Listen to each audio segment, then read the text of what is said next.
দুর্ভিক্ষ প্রবল অঞ্চল। একটা ছোট্ট মেয়ে একা বসে, শিশির ভেজা চোখ নিয়ে। সবার কাছে একটাই প্রশ্ন, খুব খিদে পেয়েছে, একটু খেতে দেবে গো? তার মায়াবিনী চোখ দেখে পথচারীদের মন ভেঙে গেল। কেউ ফিরে গিয়ে বাড়ির সব চালের পায়েস করে নিয়ে এলো। এই চাল দিয়ে পায়েস বানিয়ে দিই, কতদিন না খেয়ে আছে হয়তো। তার পরের জনের বাড়িতে কিছুই নেই। সে আশপাশ থেকে শাক, গাছের শিকড় তুলে নিয়ে এলো। সবটাই নিয়ে যাই, পুরোটাই রান্না করে দেবো। এইভাবেই যার বাড়িতে যা ছিল সব কিছু বানিয়ে মেয়েটার সামনে রেখে দিল। শতপদের খাবার, শতপদের স্নেহ। খুব খুশি হয়ে মেয়েটি দেখল, হালকা হাসি হেসে বলল, তোমরা আমার পরিবার, এসো তোমাদেরও আমি খাইয়ে দিই। কি সুন্দরভাবে খাইয়ে দিচ্ছে, যেন সাক্ষাৎ মা অন্নপূর্ণা। তবে খাওয়ানোর সময় তারা দেখতে পেল মিষ্টি মেয়েটার কানে কিছুই নেই। তাই তাকে কেউ পরিয়ে দিল সোনা, বাঁধানো শাখা, কেউ বা কানের দুল। এই আমার কানেরটা পরিয়ে দিই। বাহ, একদম রাজেশ্বরী লাগছে। এক এক করে সবাই নিজের গয়না পরিয়ে দিল। কেউ স্বামীর দেওয়া নোয়া, কেউ আংটি, কেউ হার। ছোট্ট মেয়েটি গয়নায় পরিপূর্ণ হতে লাগলো। কি অপরূপ লাগছিল তাকে, সবাই মন্ত্রমুগ্ধ হয়ে দেখছিল। তবে হঠাৎ মেয়েটি সবার চোখের সামনে থেকে অদৃশ্য হয়ে গেল। সবাই যখন এরকম কিংকর্তব্য বিমূঢ়, সেই সময় তারা দেখল তাদের হাতে সোনার আংটি, গলায় হার, গহনায় ভরে গেছে। তবে এগুলো তো ছিল না, কোথা থেকে এলো? বাড়িতে গিয়ে দেখল বাড়িটাই বদলে গেছে।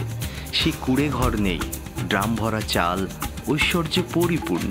এটা আমার বাড়ি তো নয়, আমার তো একটা কুড়ে ঘর ছিল। কিছুই বুঝতে পারছি না, সবই মায়ের কৃপা। হঠাৎ আলোর রশ্মি ছড়িয়ে পড়ে, শোনা যায় দৈব আকাশবাণী। আমি মা শ্যামসুন্দরী, তোমাদের এই অন্ন খেয়ে আমি অনেক সন্তুষ্টি পেয়েছি। এটা শুধু অন্ন ছিল না, এর মধ্যে ভালোবাসা আর ভক্তি ছিল। তোমরা একটা শূন্য পাত্রকে অক্ষয় করেছ। আমি শূন্য ছিলাম, কিন্তু তোমরা তোমাদের সর্বস্ব দিয়ে আমাকে পূর্ণ করেছ। তাই আজ থেকে অক্ষয় তৃতীয়া আমার মন্দিরে অক্ষয় পাত্র উৎসব হিসাবে পালিত হবে। তোমাদের ভালোবাসা আর ত্যাগ দিয়ে নিজেরা শূন্য হয়ে নিজেদের গয়না দিয়ে আমাকে পূর্ণ করেছ। সেইভাবেই আজ থেকে তোমরা তোমাদের বংশ ঐশ্বর্য পূর্ণ থাকবে। আর যারা যারা এই অন্ন দান করেছ, তাদের সংসারে কোনো দিন অন্নের অভাব হবে না। এইটাই আমার আশীর্বাদ। সবাই দৌড়ে মায়ের মন্দিরে গিয়ে দেখে মায়ের রূপ আর ওই ছোট্ট মেয়ের রূপ অবিকল এক। মা সেখানে বালিকা রূপেই বিরাজমান।